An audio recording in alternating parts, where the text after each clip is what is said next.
चलिए class 10th आप सभी को नमस्कार। और आज हम पढ़ाने वाले हैं क्लास 10th के बायोलॉजी।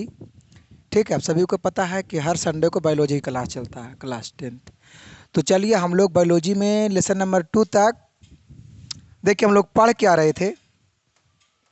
पता है हम लोग पढ़ रहे थे सब्जेक्टिव क्वेश्चन, है ना। तो उसमें कौन सी ठीक रहेगा, हम लोग ये वाला पढ़ रहे थे सब्जेक्टिव क्वेश्चन 10 गो, प्रत्येक चैप्टर से मात्र 10 प्रश्न हम ला रहे थे। तो उसमें हम लोग ऐसा ऐसा लेसन नंबर 2 तक हम लोग पढ़ चुके हैं, है ना। उसमें हो गया है इतना कंप्लीट। अब बाकी हम लोग जो आज पढ़ेंगे वो पढ़ेंगे चैप्टर 5। चैप्टर 5 से सिर्फ और सिर्फ सब्जेक्टिव का रहेगा क्वेश्चन, 10 गो रहेगा उसमें, है ना, जो कि आपको VVI रहेगा प्रश्न। तो आइए आज हम लोग चलते हैं कि चैप्टर 5 में एक बायोलॉजी है, बुक सब्जेक्ट बायोलॉजी है। तो हम लोग चलते हैं, ठीक है। तो ध्यान देंगे तो जो बच्चे बिहार बोर्ड मैट्रिक परीक्षा देंगे 2025 में उसके लिए इम्पोर्टेंट है, ठीक है। तो आइए हम लोग चलते हैं आज बहुत कम टाइम लेकर के।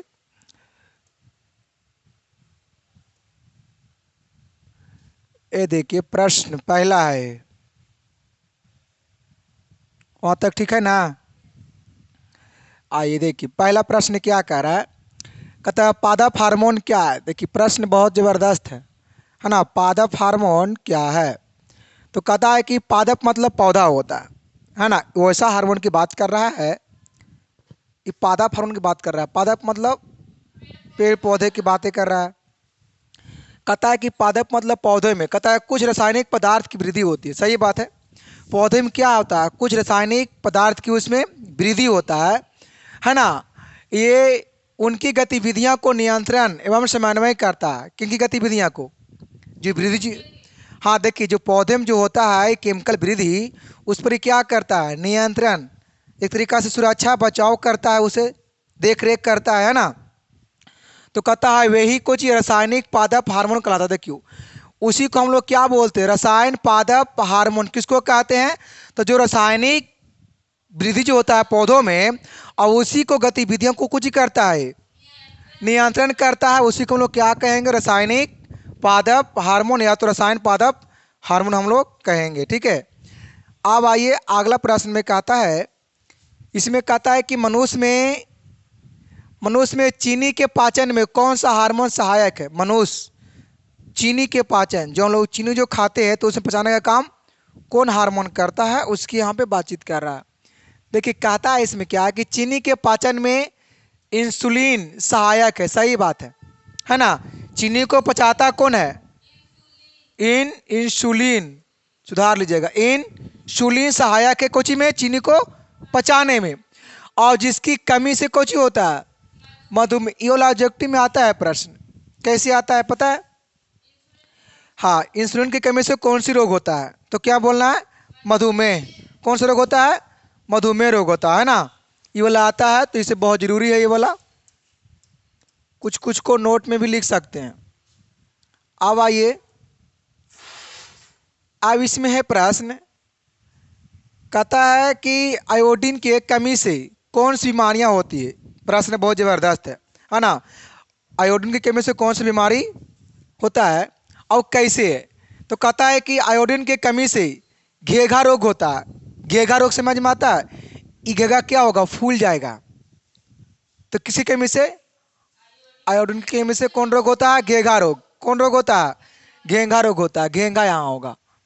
कहता है आयोडीन की कमी के कारण थायरॉक्सिन नामक हार्मोन उचित मात्रा में स्रावित नहीं हो पाता है, जिससे थायराइड ग्रंथि का आकार काफ़ी बढ़ जाता है। मतलब इसका ही वाला आकार, थायराइड वाला ही वाला आकार है।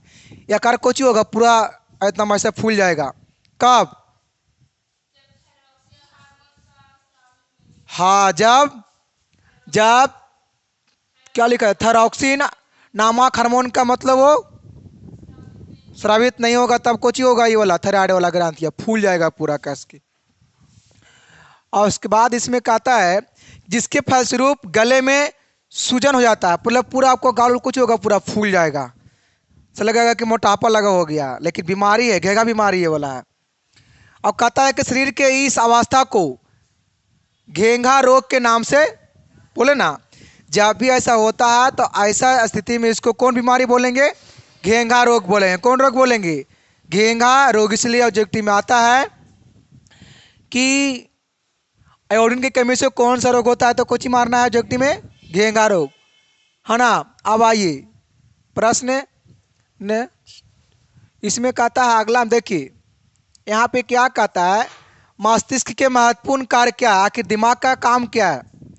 आपको इतना पता है कि दिमाग के 3 भागों में बांटा गया है, आगे पीछे बीचवा में, है ना। उसको एक होता है अग्र मस्तिष्क, एक होता है मध्य मस्तिष्क, एक होता है पश्चात, मतलब आगे वाला, बीचवा वाला, पीछे वाला। सिंपल बात में जाने, है ना। एक आगे वाला हिस्सा होता है, एक बीच वाला, अब एक पीछे वाला, उसको लोग बोलते हैं पश्चात मस्तिष्क। हाँ, मतलब पश्चिम मस्तिष्क मतलब पीछे वाला बात, अग्र मतलब आगे वाला, मध्य मतलब बीच वाला की बात कर रहा है। आप जानते हैं कि दिमाग का आखिर काम क्या है। तो कहता है कि मस्तिष्क के महत्वपूर्ण कार्य निम्नलिखित है, जो इस प्रकार है। पहला में है कि आवेग ग्रहण करना और मस्तिष्क को ग्रहण किए गए आवेगों का कुछ करना, विश्लेषण करना। मतलब समझ में आ रहा है, हम लोग जिस भी चीज़ का कुछ करते हैं, ग्रहण करते हैं, तो ग्रहण तो कर लिए, लेकिन दिमाग के काम क्या है, उस पर कुछ ही करना, पूरा चर्चा करना, पूरा विश्लेषण तरीका से, पूरा विस्तार तरीका से। यही ना है, किसी भी चीज़ को अगर बारे में सुन गए तो उसके बारे में पूरा एकदम चर्चा कौन करेगा? ये दिमाग। और दिमाग के भी अंदर बहुत सारे भाग होता है, आपको आगे हम बताएंगे, इसी में बताएंगे, ठीक है। आगे बढ़िए। कहता है कि ग्रहण किए गए आवेगों की अनुक्रिया, अनुक्रिया समझ में आता है,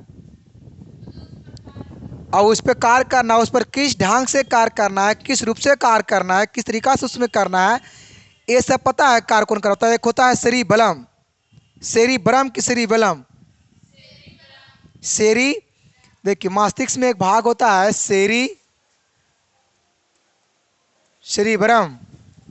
सेरिब्रम इन होता है, यही पूरा करवाता है। देखिए हम लोग किसी भी काम को किस तरीका से करना है, ये पूरा पहले हम लोग सोचते हैं। किसी भी काम को करने से पहले क्या करते हैं, हम लोग उसको सोचते हैं, है ना। बिना अगर सोचे अगर कोई काम अगर करते तो काम फिर बिगड़ जाता है। इसलिए किसी भी चीज़ को कुछ भी करने से पहले हम लोग सोच लेते हैं कि इस काम को किस रूप में करना है, किस ढंग से करना है, किस तरीका से करना है ना। अब कहता है दूसरा है कि विभिन्न आवेगों का संबंधन कर विभिन्न शारीरिक कार्यों का कुशलतापूर्वक समन्वय करना। दिमाग भी क्या करता है कि पूरा शरीर के भागों को नियंत्रण रखता है, समन्वय करना, रक्षा करना, देखभाल करना। देखिए दिमाग यहाँ आपका, अगर आपको पैर में अगर चींटी भी अगर काट लेता है, अगर कांटा अगर गड़ जाता है, किस तरीका से शीशा अगर गड़ जाता है, तो आपको दिमाग मस्तिष्क बताता है कि आपको कहीं ना कहीं बॉडी में क्या हो गया है, प्रॉब्लम हो गया है। दिमाग ने कहता है ये वाला बतिया के लेकर के। कहता है कि सूचना का भंडारण करना, ये क्या करता है? सूचना देने का काम करती कौन? दिमाग का ये काम है। क्या करता दिमाग? सूचना देता है। जैसे में सूचना क्या देता है वो? कहीं चोट लग गया तो सूचना कौन देगा? दिमाग देगा ये वाला सूचना, ठीक है। कहता है कि मस्तिष्क में अनेक सूचनाएं चेतना ज्ञान के रूप में रहती है। देखिए सही बात है, सूचनाएं अनेक होती है जो कि ज्ञान के रूप में रहता है। इसी कारणवश मानव मस्तिष्क का चेतना या ज्ञान का भंडार भी कहा जाता है। देखिए इस पूरा बॉडी में ज्ञान का भंडार ये वाला है, क्योंकि आप जीवन में जो भी चीज़ को सीखते हैं, जो भी चीज़ को कुछ भी समझते हैं या सीखते हैं, उस सारा इन्हें रहता है, इन्हें कहीं रहता है, कहूँ नहीं। कहाँ रहता है सारा चीज़? मस्तिष्क में रहता है, दिमाग। तो दुनिया, दुनिया का जैसे कि पृथ्वी कैसे है दुनिया में बहुत बड़ा, वैसे हमारा बॉडी में बहुत बड़ा चीज़ है। जो भी चीज़ है वो सारा चीज़ यहाँ पे है। आप जो पढ़ाई जो कर रहे हैं वो आपका मुंह में नहीं है, मेमोरी में। यहाँ एक मेमोरी है, इसमें सारा चीज़ डाउनलोड है। अब उससे निकालना है तो आप डायरेक्ट भी नहीं निकाल सकते, आराम आराम से निकाल सकते हैं, ठीक है। देखिए अगर जब कोई भी इंसान हो, जब वो आराम से जब भाषण कहीं देता है, जब कहीं बोलता है ना वो, तो देखिए आराम आराम से ठीक उससे निकलेगा मेमोरी से, आराम आराम से। एगो को क्या होता है, अकबका के देगा भाषण, तो अकबका के देने में क्या होता है कि थोड़ा सा वो बोले का कुछ तो बोल देगा कुछ, और उससे में क्या होता है कि कुछ पॉइंट को छूट जाता है। जैसे देखिए आप लोग सीखिए, भारत देश की जो है वर्तमान में जो प्रधानमंत्री है कौन है, नरेंद्र मोदी जी है। वो देखते हैं उनका भाषण कितना आराम से देते हैं, देखें कभी एकदम रुक रुक के। तो मतलब वैसा ही हो गया भाषण देने का। अब ये नहीं कि माइक पकड़ा और भाषण दिया, माइक को तोड़ दिया, तो ये ठीक बात ना है, समझ में आ रहा। तो किसी भी चीज़ में ये नहीं कि भाषण में कोनो भी काम कीजिए थोड़ा शांतिपूर्वक कीजिए, आराम से कीजिए, नहीं हड़बड़ में करने से गड़बड़ हो जाता है, जल्दीबाजी में करने से बिगड़ जाता है काम। इसे जल्दीबाजी में नहीं करना, उसे आराम से करने का प्रयास करना है ना। इसलिए कोई भी काम मानी पढ़ भी रहे हैं, देखिए विद्यार्थी क्या करता है ना कि जीवन में देखो जो जो जैसे वो पढ़ने के लिए मतलब बैठता है, तो क्या करता है उसका उसका मन मतलब कि छल पटल करता है कि मैथो पढ़ लें, हिंदी पढ़ लें। और वो क्या करता है कि आधा घंटा मैथ पढ़ेगा, तो 20 मिनट साइंस पढ़ेगा, तो फिर 10 मिनट हिंदी पढ़ेगा। पढ़ाई के मतलब ऐसे नहीं होता है बाबू, ये गलत तरीका हो गया पढ़ाई करने का। पढ़ाई करने का मेन तरीका क्या है, रूटीन से पढ़ाई करना। रूटीन बनाइए, आप पढ़ने का रूटीन बनाइए। लेकिन विद्यार्थी गलती करता है जीवन में, इसीलिए वो ढंग से कभी नहीं पढ़ पाता है, और उसका जो पढ़ता है उसको दिमाग में नहीं रहता है। अब देखो विद्यार्थी दूसरा गलती पता है क्या करता है, लगातार कोई विद्यार्थी ऐसा होता है कि दिन भर पढ़ेगा, एक दिन दिन भर पढ़ेगा वो, लेकिन दूसरा दिन सूतेगा मियाँ से वो। ये भी बहुत भारी गलती बात है। पढ़ाई के सिस्टम ऐसे नहीं होता, पढ़ने का सिस्टम एक गलत तरीका है। अब वो 4 दिन लगातार पढ़ेगा एकदम मन से, और फिर 10 दिन नहीं पढ़ेगा वो। तो पढ़ने का मतलब देखिए, हमारा कहने का मतलब है विद्यार्थियों को कि आप लोग देखिए 2 घंटा पढ़िए, 1 घंटा पढ़िए, लेकिन रोज पढ़िए। लेकिन आप एक दिन में 4 घंटा पढ़िए और दूसरा दिन में कोई घंटा नहीं पढ़िए, ऐसे नहीं पढ़िए, ये गलत तरीका है। बस समझ में आ रहा है। रोज पढ़िए, लेकिन 1 घंटा रोज पढ़िए। लेकिन कोई क्या करते हैं, उसको मजा आ रहा था जब पढ़े में, जैसे मैथ अगर बना रहा है विद्यार्थी, तो उसको मैथ बनाने में बड़ी मजा आ रहा है, इतना कभी कभी मजा आता है। मैथ की बात नहीं कर रहे हैं, विषय चाहे तो जो भी हो, काहे कि सबका दिलचस्प अलग अलग होता है। जैसे कोई मैथ में तेज, वैसे कोई और भी साइंस में भी कोई तेज होगा, कोई सृष्टि में भी तेज होगा, है ना। तो सबका अलग अलग होता है। लेकिन बिहारी है तो अधिकांश कर मैथ पर फोकस रहता है। और मज़ा की बात करो तो मैथ में उसको ज़्यादा मज़ा आता है। देखो विद्यार्थियों को जब मज़ा आने लगता है जिस चीज़ में विद्यार्थी लाइफ में, उस समय वो बहुत उसको पर मतलब करता है सेल्फ स्टडी। इतना पढ़ेगा, 4 घंटा खाली मैथ में पढ़वे करेगा वो, है ना। ऐसा ऐसा लोग करता है, तो वो भी पढ़ने का गलत तरीका है। वैसे नहीं होता पढ़ाई के मतलब, क्योंकि आपकी बोर्ड की तैयारी करना है तो थोड़ा रूटीन से पढ़ना पड़ेगा, और सब कुछ हमको पढ़ना पड़ेगा। ये नहीं कि मैथ को 4 घंटा पढ़ रहे हैं तो साइंस का आधा घंटा पढ़ रहे हैं, तो हिंदी का 20 मिनट पढ़ रहे हैं, तो इंग्लिश का कुछ नहीं पढ़ रहे हैं। तो तैयारी है, तैयारियां ऐसे नहीं कहते हैं बिहार बोर्ड के लेकर के। हेलो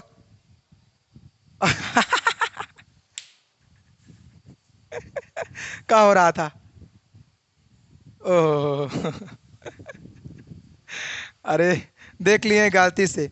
तो ये देखें दिमाग का कार्य, दिमाग के कार्य यही है सोचना, बॉडी में कहाँ क्या हुआ, कहाँ मच्छर काट लिया, कहाँ माछी लग रहा है, इस सभी का सूचना कौन देता है? आपको कोई पूछे जो कुछ चुट्टी में अगर काट लेगा ना ऐसे करके, तो आप हम उछले लेंगे, तो आपको उछाने का काम कौन किया? मस्तिष्क, दिमाग। बस समझ में आ रहा है। चलिए आगे बढ़ा जाए। देखिए इसमें क्या कह रहा है, पौधों में वाष्पोत्सर्जन क्या है? वाष्पोत्सर्जन होता कहाँ है? तो पौधों में होता है, ठीक है।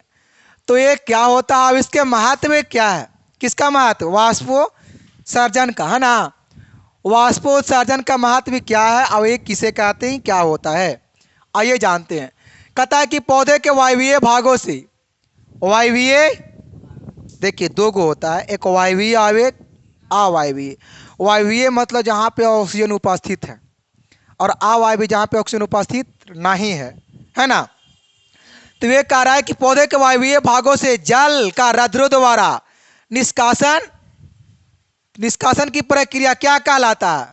वाष्पोत्सर्जन कहलाता है। देखिए पौधे के वायवीय भागों में जल का रंध्रों द्वारा, मतलब कि छोटे छोटे छिद्र होता है, तो मतलब अष्टमोटा द्वारा, तो अष्टमोटा द्वारा कुछ होता है जल का निष्कासन, मतलब वो बाहर निकालता है। तो वही बाहर निकालने की प्रक्रिया को हम लोग क्या कहते हैं? वाष्पोत्सर्जन कहते हैं। क्या कहते हैं? वाष्पोत्सर्जन। किसके द्वारा बाहर निकालता है जल? अष्टोमाटा के द्वारा क्या होता है? वो बाहर निकलता है जल। तो उसी को प्रक्रिया को हम लोग क्या कहेंगे? वाष्पोत्सर्जन कहेंगे। ठीक है। कहता है कि वाष्पोत्सर्जन की क्रिया का पौधे के लिए निम्नलिखित महत्व। देखिए इसका महत्व क्रिया के लिए देखा जाए तो काफ़ी है। पहला महत्व है यह जल अवशोषण की दर को नियंत्रित करता है। मतलब समझ में आ रहा है? मतलब है कि एक जल को जो करता है ना अवशोषण, क्यों सी कर रहा है? अवशोषण। तो उस दर को क्या करता है? नियंत्रण रखता है, सुरक्षा बचा के रखता है, उसे देखता है ना। फिर है कि यह पौधों में रसारोहण के लिए भी उत्तरदायी है। रस होता है ना उसमें, तो उसके लिए कुछ यही उत्तरदायी है। कहता है यह पौधे में तापमान संतुलन बनाए रखता है, ये अपना टेम्परेचर को बैलेंस में बनाए रखता है। एक काम किसका है? इसका एक काम नहीं, मतलब इसका महत्व है, मतलब ये देखता है, वो उसका नियंत्रण रखता है, यही ना कि आखिर टेम्परेचर कितना है, कम है कि अधिक है। ये काम किसका है? मतलब है वाष्पोत्सर्जन है ना, ये सभी इसका है। अब आइए इसमें कहता है कि जीवों में पदार्थों की कुछ नहीं कहता, जीवों में पदार्थों के परिवहन की परिभाषा दे। ये जीवों की बात कर रहा है, बल्कि पौधों की बात नहीं कर रहा है। आइए हम लोग जानते हैं कि जीवों में पदार्थों का परिवहन किस तरीका से होता है ना। तो इसमें कहता है कि उपयोगी पदार्थ का उनके मूल स्रोत से, उपयोगी पदार्थों का उनके मूल स्रोत से शरीर की प्रत्येक कोशिका तक पहुंचाने तथा अनु उपयोगी और हानिकारक पदार्थों को कोशिकाओं से निकालकर गंतव्य स्थान तक पहुंचाने की क्रिया को हम लोग क्या कहते हैं? पदार्थों का परिवहन कहते हैं। देखिए बात इसमें है कि हम लोग को बॉडी में देखिए दो पदार्थ होता है, एक हानिकारक और एक लाभदायक पदार्थ होता है। एक हानिकारक और एक लाभदायक। तो हम लोग को जो हानिकारक पदार्थ होता है उसे हम लोग क्या करते हैं? शरीर से बाहर निकाल देते हैं। जैसे मूत्र हो गया, बलगम हो गया, पसीना हो गया, ये सब हम लोग क्या करते हैं? उस शरीर से बाहर, क्योंकि ये सब हानिकारक पदार्थ है। और जो लाभदायक पदार्थ होता है उसे हम लोग क्या करते हैं? शरीर के अंदर उसे हम ग्रहण करते हैं, क्योंकि वो क्या है? लाभदायक है ना, वही ना है। तो आप देखिए यहाँ पे बात लिखा है कि अनुपयोगी, मतलब समझ में आता है? अनुपयोगी या हानिकारक कह दीजिए, वही वाला होता है ना, फर्क कुछ नहीं है। अनुपयोगी कहने का मतलब उपयोग लायक नहीं है वो, और हानिकारक की मतलब वही है कि वो लाभदायक नहीं है, मतलब उपयोग लायक वो पदार्थ नहीं है। तो उसको हम लोग क्या करते हैं कि कोशिका से निकाल करके गंतव्य स्थान पर, मतलब कि उसको खराब स्थान, जहाँ पर ही कोई खराब स्थान है वहाँ पे हम लोग उसको कुछ करते हैं, रख देते हैं, या तो उसको हम लोग पहुँचा देते हैं ना। तो उसी को हम लोग क्या कहते हैं? पदार्थों का परिवहन कहते हैं, है ना। इस बात को याद रखेंगे। अब आइए नेक्स्ट में क्या कहता है। इसमें कहता है कि रक्त पटिकाणु का महत्व क्या है। कहता है कि रक्त, यहाँ पटिकाणु होगा ना, सुधार लीजिएगा, ये वाला यहाँ पे होगा, ठीक है। तो रक्त पटिकाणु का महत्व, कहता है ये विषाणु या थ्रोम्बोसाइटस भी कहते हैं। देखिए विषाणु को हम लोग कुछ ही कहते हैं, थ्रोम्बोसाइटस भी कहा जाता है, ठीक है। कहता है कि ये रक्त के थक्का बनने में सहायक। देखिए ये जो है ना रक्त पटिकाणु, इसका मेन जो काम है, इसका मेन जो महत्व, वो महत्व क्या है कि रक्त कुछ करता है, थक्का बनाने में वो सहायक करता है, सपोर्ट करता है रक्त को थक्का। आपको कोई पता है ना कि रक्त थक्का बनता है विटामिन कितना के मतलब वजह से? विटामिन के कारण कुछ होता है, यही ना होता है, विटामिन के कारण रक्त का थक्का जमना, के कमी के कारण ना, विटामिन के कमी से कारण वही तो होता है, रक्त का थक्का जमना। अब देखिए इसमें है साइटोकाइनिन के प्रमुख कार्य क्या है। साइटोकाइनिन है, नहीं है ना, ठीक। कहता है क्या कि साइटोकाइनिन एक पादप हार्मोन है। देखिए साइटोकाइनिन जो है इस कौन सी हार्मोन है, ये जो होता है किस में होता है, पेड़ पौधे में होता है। ये वाला हार्मोन किस में होता है, ये वाला हार्मोन है पेड़ पौधा में होता है। जिनका जो मुख्य कार्य है, तो पहला कार्य है कि कोशिका द्रव का विभाजन। ये देखिए पौधों में क्या होता है, साइटोकाइनिन क्या करता है कि कोशिका द्रव को कुछ ही करता है, विभाजन, मतलब उसे अलग करता है। क्या करता है, उसे अलग करता है। लेकिन पौधों की बात कर रहा है, पौधे में अलग करता है ना। कहता है कि बीज के परसिप परसप्ती कुछ लिखल है, प्रसिप को खत्म कर और उसकी अंकुरण को कुछ ही करता है, प्रोत्साहित करता है। मतलब बीज की बात कर रहा है। किसकी बात कर रहा है, बीज की। तो उसको कुछ ही करता है कि बीज का देखिए कुछ लिखल हो, बीज की प्रसप परसिप्त को खत्म करके और उसको कुछ ही करता है, अंकुरण इसको हम लोग बोलते एक तरीका से, अंकुरता है ना वो वाला बीजवा, तो उसको कुछ ही करता है, प्रोत्साहित करता है। कुछ ही करता है उसको ही, कौन, साइटोकाइनिन जो हार्मोन है। मतलब अंकुरण के रूप में उसको कुछ ही करता है, प्रोत्साहित करता है, मतलब अंकुरेगा बहुत जल्दी वो। ठीक है। पौधों की पत्तियों को अधिक समय तक, देखिए पौधों की पत्तियों को अधिक समय तक हरी एवं ताजे बनाए रखता है। जानेंगे ये वाला कि आखिर पौधों में पत्तियों को अधिक समय तक हरा क्यों कौन रखता है, कौन सी हार्मोन की वजह से पत्तियां हरा होता है। हार्मोन की अगर बात करें, हार्मोन के हम बता रहे हैं, हार्मोन के अगर पूछा जाए तो किसके कारण, शायद ऐसे आ सकता है प्रश्न बन करके कि पौधों में अधिक समय तक पत्तियां हरा रहता है कौन से हार्मोन के कारण, तो साइटोकाइनिन हार्मोन के कारण। और वो पत्तियां ताज़ा भी रहता है। जब हरा है तो ताज़ा तो रहेगा ही रहेगा वो वाला पत्तियां, है कि नहीं। तो हरी हरी और ताज़ी बनाने का काम कौन करता है, साइटोकाइनिन हार्मोन। ठीक है।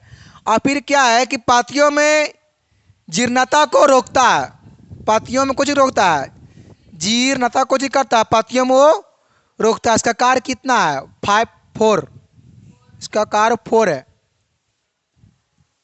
अब है प्रतिवर्ती क्रिया में, प्रतिवर्ती क्रिया में मस्तिष्क की क्या भूमिका है, आइए जानते हैं। कहता है कि मस्तिष्क का मुख्य सोचने वाला भाग अग्र मस्तिष्क। देखिए जो हम लोग सोचते हैं ना, हम बताए थे अभी कि मस्तिष्क के कितने भाग होते हैं, 3 भाग होते हैं, अग्र मस्तिष्क, मध्य मस्तिष्क, एक पक्ष मस्तिष्क होता है, अगला, बीचों वाला और पिछला। तो आगे देखिए ये जो हो गया ये आपका अग्र मस्तिष्क हो गया, आगे वाला हिस्सा की बात कर रहा है। ठीक है। तो कहता है कि मस्तिष्क का मुख्य भाग क्या है, सोचने वाला भाग है। जो सोचता कौन है, अग्र मस्तिष्क में अगले वाला भाग। कहता है कि इसमें विभिन्न ग्राही संवेदी आवेग प्राप्त करने के लिए क्षेत्र होते हैं। सही बात है। इसमें संवेदी मतलब कि जो भी है ना, सबका इसमें इसमें भाग अलग प्रकार के होता है और सबका एरिया अलग अलग है। सबका मतलब कार्य भी क्या है, अलग अलग है। कोई सोचता है तो कोई संदेश को भेजाता है, मतलब कि हमको बॉडी में क्या प्रॉब्लम कहाँ पे हुआ, उस मैसेज को कुछ ही करता है, दिमाग के पास पहुँचाने का काम करता है। तो मस्तिष्क के अंदर में भाग तो अनेक प्रकार के, सभी भाग का काम क्या है, अलग अलग सभी भाग का काम है। ठीक है। कहता है कि समान प्रतिवर्ती क्रिया, जैसे कि पतली पतली के आकार में परिवर्तन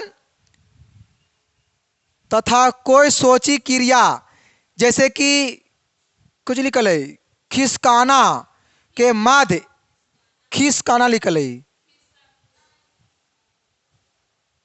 पहले पढ़ो, कुछ लिखल है, खिसकाना के मध्य एक पेशी गति का सेट है जिस पर हमारे सोचने का कोई नियंत्रण नहीं है। देखिए यहाँ पे क्या हो सकता है, लेकिन लिखल लेकिन ठीक है, खिसकाना ही होगा यहाँ पर ही, ठीक लिखल है। खिसकाना के मध्य मतलब उसके बीच वाला बात कर रहा है, उसके बीच में कुछ होता है, एक पेशी गति होता है, कुछ होता है, एक पेशी गति होता है जो कि जिस पर कुछ होता है ना कि हमारा सोचने का कोई नियंत्रण, उस पर सोचने का विचार कभी होता ही नहीं है उस पर। ठीक है। और कहता है कि क्रियाओं में क्रियाओं में से कई मध्य, क्रियाओं में से कई मध्य मस्तिष्क, है ना, तथा पश्चात मस्तिष्क से नियंत्रण होता है।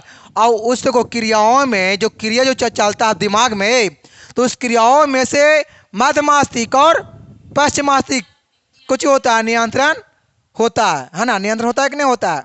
मतलब वो क्या करता है, वो भी नियंत्रण करता है, देखभाल करने का वो काम करता है, एक तरीका से अच्छा वो भी करता है। ठीक है, इस काम हो गया। अब आइए आगे।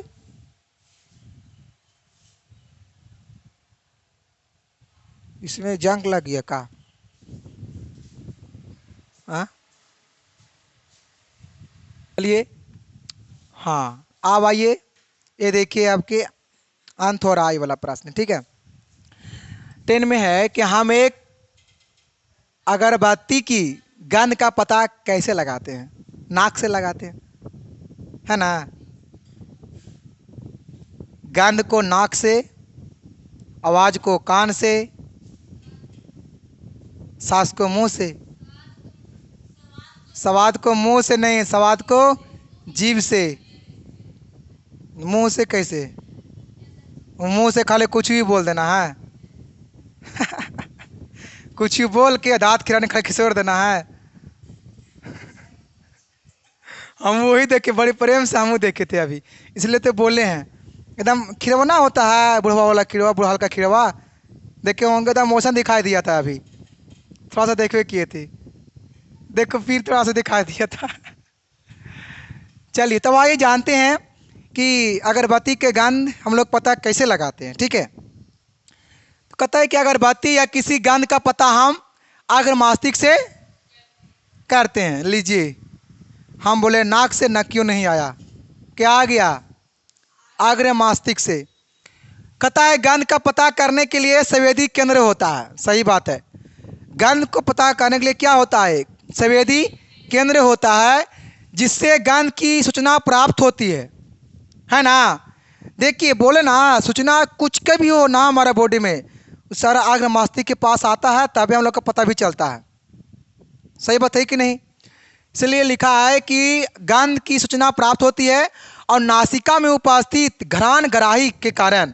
नासिका में क्या होता है? नासिका मतलब नाक की बात कर रहा है, नाक में। तो नाक में क्या होता है? घ्राण ग्राही के कारण हम एक अगरबत्ती की गंध का पता लगाते हैं। किसके कारण? तो नाक में क्या होता है? घ्राण घ्राण ग्राही के कारण क्या करते हैं? अगरबत्ती के गंध को हम पता लगा लेते हैं। अच्छा, कोई सुनता है, मतलब कोई बोलता, हम सुनते हो, पता कैसे लगाते हैं? कान से। अच्छा, हम लोग जब खाना हाँ, क्योंकि देखिए अग्र मस्तिष्क में क्या एक संवेदी केंद्रक है ना, वो वाला सूचना पहले वहां पर ही जाता है, उसके बाद हम लोग को पता चलता है कि यहाँ पे वो वाला बात को बोल रहा था। कभी कभी पता है हम लोग कैसे होता है, वो बोला था लेकिन क्या बोला वो सुने नहीं थे, लेकिन वो बोला है साफ साफ, लेकिन हम सुने। तब पता है कुछ होता है कि उसका आवाज आप भी सुने हैं, ये नहीं कि आप नहीं सुने, आप भी सुने हैं, बट उसका आवाज पता है यहाँ तक नहीं पहुंचा है, इसलिए आप कंफ्यूज में हैं। और ऐसा लगता है कि नहीं कुछ तो बोला था, हल्का सा सुने लेकिन पता नहीं, कुछ तो हल्का सा सुने लेकिन पता नहीं। कभी कोई ऐसा होता है ना, तब ऐसा तब होता है जब किसी दूसरा व्यक्ति के द्वारा बोला गया बात अगर हम सुनते नहीं है ढंग से, सुनते हैं ढंग से, बट वो वाला बात जो है ना ऐसे अग्र मस्तिष्क में अच्छे ढंग से पहुंच नहीं पाता है। अब अग्र मस्तिष्क में कौन सेंटर की बात कर रहा है? संवेद केंद्र के पास अच्छे से बात नहीं पहुंचता, इसलिए हम लोग डाउट में रह जाते हैं क्यों, क्या तो बोल रहा था। इसलिए ये आपको प्रश्न समझ में आया। चलिए 10 को हम पढ़ाएं, इसमें आपके हम 10 गो सब्जेक्टिव का प्रश्न अब आपको पढ़ाएंगे हम लेसन नंबर नेक्स्ट वाला में जब आएंगे तो, ठीक है, नेक्स्ट वाला में। तो इसमें बाकी इतना ही रहेगा, बाकी फिर आपको मिलेंगे हम अगले वीडियो में इस तरीक़ा से। चलिए ठीक है।